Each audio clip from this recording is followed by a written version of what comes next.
Our next presenter is Jim Bucknell, and Jim is the regional manager for RH2 Engineering, but in his prior life, he actually worked for 26 years, I believe, for Water Resources and Department of Ecology. He is very knowledgeable about all sorts of things related to water rights and water law. And he's going to be speaking to federal reserved rights and some of the local solutions and strategies that he's involved with.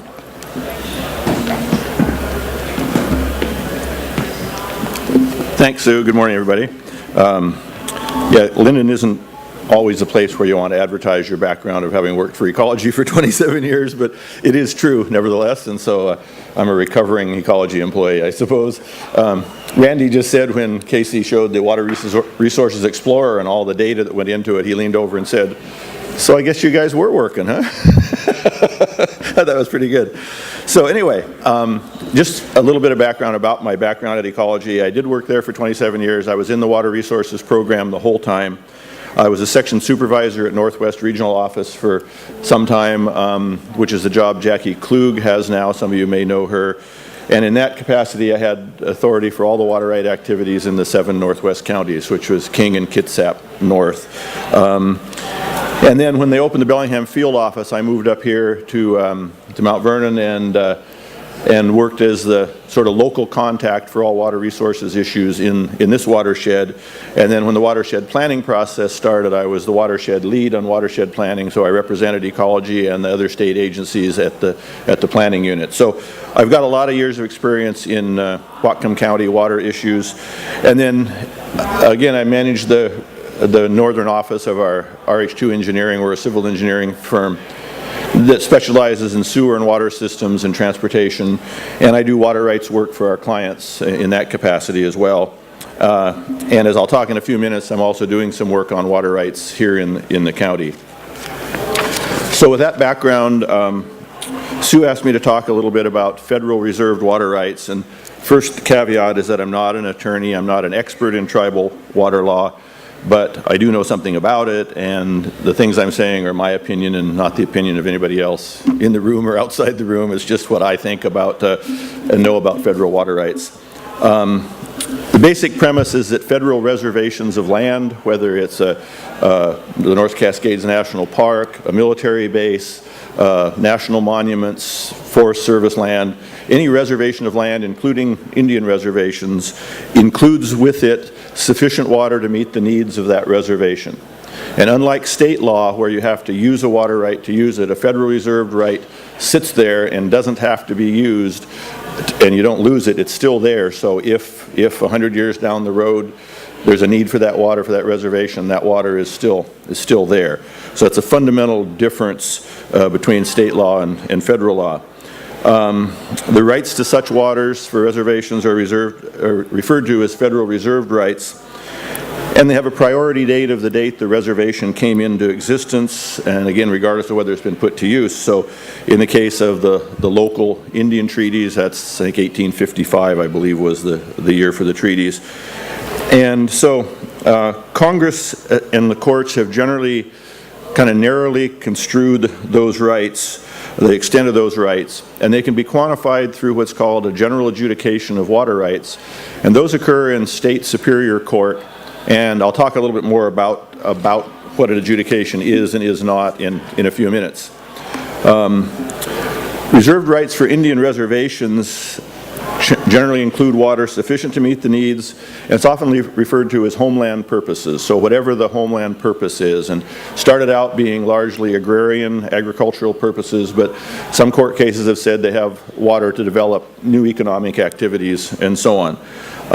In addition to the on-reservation rights, there's the claim that the federal reserve rights include water to support their usual and accustomed fishing and hunting areas. They have the treaty-based rights to fish and hunt in their, quote, usual and accustomed areas.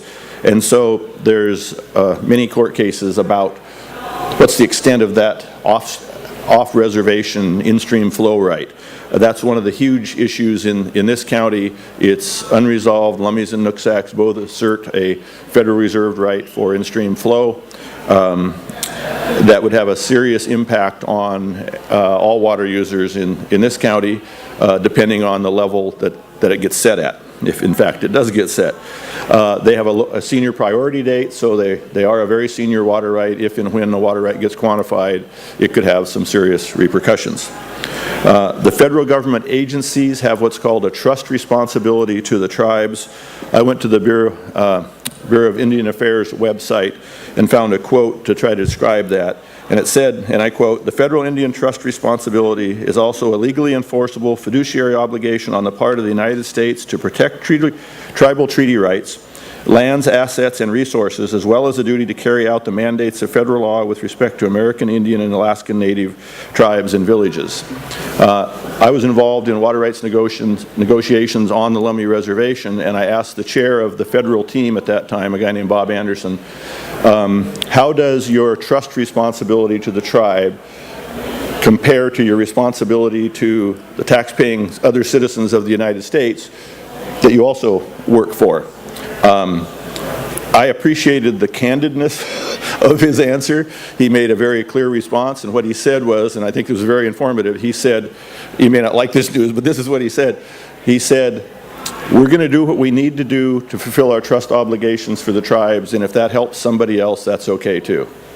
And that's as near a quote as I can give you. And I appreciated the fact that we understood very clearly how they take their trust responsibility. You don't often get that straight an answer, so that part was sort of refreshing. So recently, the Lummi and the Lummi Nation and Nooksack tribe have asked the federal government Department of Justice to quantify their water rights. Just step in and say, here's what we think the tribal in-stream flow rights are.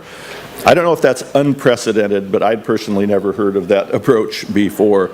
We've heard through a Lummi representative that the Department of Justice has assigned a litigation team, which in turn has hired technical experts to evaluate the technical information that exists, presumably to see if there's enough information on which to make that kind of a determination. That's all we've heard. Haven't heard anything else, and even that is sort of third hand, so we don't really know. I looked at the Department of Justice website and I could find no mention whatsoever of that in about a half-hour look yesterday. It may still be there, but I didn't find it. But anyway, there is that request, and I'll talk a little bit about how that's unusual, because usually the quantification of a tribal right happens through a general adjudication of water rights, and again, I'll mention that again in a minute. So that sort of wraps up the extent of my knowledge on federal reserved rights. But Sue asked to talk about some local activities that are going on. And so in the last few months, I've been involved in over the last couple of years actually, in 3 activities that are related to the water resource issues here in the county. And I want to talk about them a little bit just to maybe lessen the feelings of despair that people feel nothing can happen that's good about water, and maybe there's not a lot that can happen that's good about water, but there are some things that can happen. I was asked, as a consultant, I was asked to assist the Bertrand Watershed Improvement District to write a letter to Ecology asking them to relax the year-round closures that are in the existing in-stream flow rule. The map that Sue showed a lot of red areas that are closed, and they're closed year-round. And when they're closed year-round, even during the high flow period, it really ties the hands of anybody that wants to try to find a creative solution. If, for example, a farmer wants to move their point of diversion farther from the creek to delay the impacts on the creek until after the low flow period, you still can't do it because the rules closes it year-round. And they would like the ability to explore those opportunities. It won't work everywhere, but if it'll work anywhere, why not? And so it does create some management issues and so on. So Ecology has, was it 60 days? 60 days to respond to that letter, and I've lost track of the timing, but it's probably another, do you remember when that is right offhand? Next week. Is it next week? Okay, so next week they're supposed to respond to that as to what they can or cannot do with regard to that request. But again, it was an effort by the local WID to try to kind of move things off center, make some progress, get some flexibility so that you can explore local solutions and see if you can find something that will work. Another issue up here relates to the spreading, where you can take water that you've got on a piece of property and use that same quantity of water and move it to larger acreage. And you can do that under certain conditions. A classic example is years ago, a number of farmers switched here from sprinkler irrigation to drip irrigation, and that made their water go farther, and so they spread it out. Well, the legislature passed a law a few years ago that dealt with that spreading issue, and it says that you can only spread the quantity that's been consumptively used, so you have to calculate the annual consumptive quantity. And the way you do that is you look at the average of the highest of the last 2 years in 5 continuous years of use. If you're just going to do that now, if you're sprinkler irrigating now, and you're going to go, next season you're going to go to drip irrigation, that works fine. You've got your whole quantity of water. You subtract out the return flows because it requires you look at just what's consumptively used, and you get to use a pretty good number. But a lot of these farmers made this change in the 1980s or 1990 area. And so they're using less water on their original parcel of ground. Now if you go back and apply that same formula, the average of 2 years out of the last 5, they get hammered. They're going to lose water. And that's been an issue, and I actually raised this with the WID about 3 years ago. I drafted a piece of legislation that they submitted. It's morphed through several times, and it's almost passed, and we're hopeful that it'll pass this year. Last session, at least, Ecology supported that legislation. As far as I know, they will again. We're hopeful that'll pass because it will, and basically what it says is, if you got a farmer who did that years ago, you go back in time, you look at the 5 years before they actually made that change, look at that quantity of water, treat it like you would the ones today, and not penalize the guys who moved to more efficient methods 20 years ago. So hopeful that will pass. And we had a meeting with some of the legislators and so on a couple of months ago, and at least the Ag Committee was pretty supportive. So we'll see where that all leads. The next area I wanted to talk about, and how am I doing on time? Okay. Ecology has a process called the cost reimbursement process for moving water rights and trying to reduce the backlog. They named 8 consulting firms that can help them, and basically what happens is the water right applicant can hire a consultant to process the water right for them on Ecology's behalf. So what happens is if Marty, I'll give him as an example because he's actually doing this. If he has a water right that he wants to get processed, and in his case we're talking about change applications to existing rights, he wants to get that processed. Ecology doesn't have the staff to move it up and get it prioritized. He can hire a consultant, have Ecology select a consultant off this list of 8, and Ecology then will write the report of examination. The applicant, Marty, pays Ecology. They reimburse us and they think it's 10% for their review time. But what it does is it puts Ecology in a review mode rather than having to do all the investigation and all the research themselves. And so it's called the cost reimbursement process, and it's really worked quite well. And Casey talked about the Water Rights Explorer, and that's something, in doing this work, we use it all the time.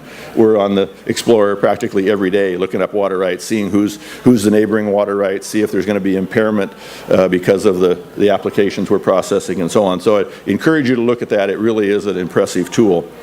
So just so you know, the perception is nothing happens in water, and just within our company itself, we've gotten 7 new water rights approved by Ecology, 2 in the Okanagan County, 1 in Skagit, 2 in Whatcom, 1 in Clark County, 1 in Island County.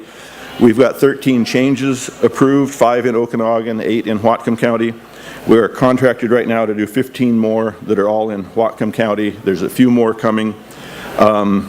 Just as a general rule, I just averaged what our contracts have been and how many we've done, and it's costing about $6,600 per right. That's our bill. A little bit more on top with Ecology's stuff. And given the value of water, it appears that that's acceptable to a lot of the water right applicants. And another thing is that even though the basins are closed, you can conceivably still get a water right in a closed basin. The difference is you have to mitigate for the impacts. So down in Skagit County, for example, closed basin is Colony Creek. And we got one of the new water rights we got approved was for a new subdivision way up on top of a hill, and he's going to pump from a well that's fairly close to Colony Creek, again, which is closed, but not all the impact affects the creek. It affects other places. And so he was able to do what's called a pump and dump, where he will pump water up to his housing development and also pump water directly into Colony Creek to offset the impact on the creek. So in terms of any downstream point, it's non-consumptive. He could start his development and you won't be able to tell downstream that anything happened. We got that approved. We just sent another water right into ecology yesterday for review that's about 2 miles from there, also on Colony Creek. That one happens to be for a blueberry farmer, and we are hopeful and think that they will approve that as well, and it also has a mitigation plan. So just wanted to point out that mitigation is an option, but again, with a year-round closure, the hands are tied on that too. That's why we want to see that get relaxed so that you can explore creative mitigation strategies and so on. And so, this last couple of remarks very quickly. I was at the Water Symposium a couple of months ago, and it was clear that water is vital to everybody. And how much time, Sue? 2 minutes. Okay, 2 minutes. Okay, I can do this. You know, the fundamental problem is that cities want water for municipal supply, fishermen want it for fish, foresters want it for forests, recreationists want it. Everybody wants it. Domestic homeowners want it for their exempt wells and so on. And you know, nobody's wrong. It's just that they don't all fit together, and so there's conflicts about water. So how should we resolve those? Well, we could all disagree to sue each other. That seems to be some people's preference. It's not one I recommend. Litigation tends to have winners and losers, and if you lose in the water war, it really sucks because water's too important. And my observation on that too is that while I hear a lot of people talking in water about we can go to court, we can do this, the reality is they don't go to court. They haven't gone to court. These water issues in Whatcom County have been issues for the last 20 or 30 years. The message to me is that if anybody really thinks they would win in court, they would go to court because it's important. But it's also, the risk is there if you lose, you're really in trouble. So I think the message is there's really a good atmosphere there for negotiation rather than litigation. I just think that's the way the real world needs to sort itself out. So I think the answer lies in compromise. Jay Manning talked at the symposium, and he was a previous director of ecology and a assistant to the governor and so on, and now as an attorney. And he's a very knowledgeable guy in water resources, and he talked about the compromise is the key, and that if you view compromise as a weakness, you probably shouldn't be at the table. You have to view compromise as a strength. He referred to the critical middle. You're never going to find a water resources solution that everybody is completely happy with. You need to get to the critical middle. You need to find the people who really need to be okay with it. The agencies and organizations that are actually charged with administering the water, Department of Ecology, City of Bellingham has customers they have to look out for, PUD has customers, got it, Sue?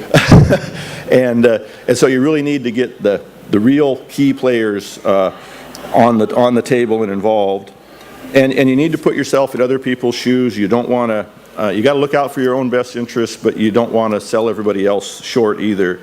And I would argue in closing that the future of Whatcom County that we all want to see that's most attractive is one that has a diversity of economic activities, it has a healthy environment, a strong economy, plentiful and clean water supplies, healthy fish runs, abundant recreational opportunities. And as I said at the beginning, I guess I didn't say I skipped that line, but it won't be easy. But in my opinion, without compromise, it won't be possible. So I wish you all the best, and thank you for your attention. Thanks. Thank you.